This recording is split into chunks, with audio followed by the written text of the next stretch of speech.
আল্লাহর নবী বলেন, আমার উম্মত তোমরা শোনো, কেউ যদি মাহে রমজান পালো, মান সামা রমাদানা ঈমানান ওয়া ইহতিসাবান গুফিরা লাহু মা তাকাদ্দামা মিন যামবিহি। কেউ যদি মাহে রমজান পায় আর এই মাহে রমজানে রোজা রাখে, ঈমান ইহতিসাবের সাথে রোজা রাখবে।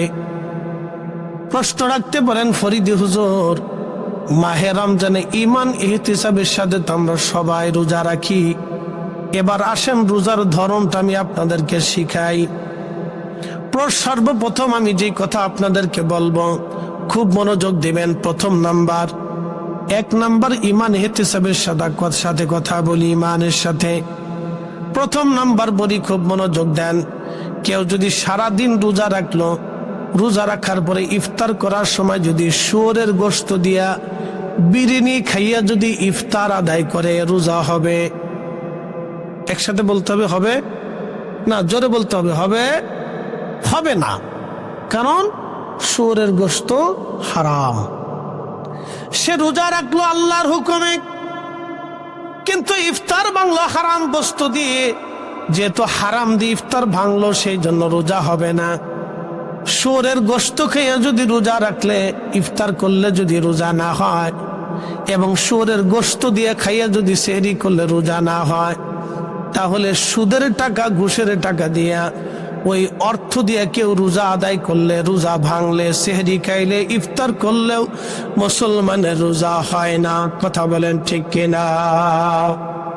তার জীবনের সমস্ত পিছনের গুনাহগুলি আল্লাহ মাফ করে দিবে, নিষ্পাপ বানিয়ে দিবে। তার সগীরা কবিরা কোনো গুনাহ আল্লাহ রাখবে না, যদি ঈমান ইহতিসাবের সাথে সে রোজা রাখে। তাহলে প্রথম শর্ত হলো, তাকে হালাল খাবার দিয়ে সেহরি করতে হবে, হালাল খাবার দিয়ে তাকে ইফতার করতে হবে। হালাল খাবার দিয়ে সেহরি ইফতার করলে আশা করা যায় তাহলে তার রোজার একটা অংশ, একটা হক আদায় হয়ে যাবে। একজন আল্লাহর বান্দা অন্যের সম্পদ মেরে দিয়ে, অন্যের টাকা মেরে দিয়ে, অন্যের হক মেরে দিয়ে ওই টাকা দিয়ে ইফতার করলে, রোজা রাখলে, সেহরি করলে, তাহলে ওই শুয়োরের গোশত খেয়ে রোজা রাখলে, সেহরি করলে যেমন হয়, যেমন রোজা হবে না। অন্যের সম্পদ মেরে দিয়ে, ওই টাকা দিয়ে, খাবার দিয়া সেহরি করলে, ইফতার করলেও রোজা আদায় হবে না। ঠিক কিনা?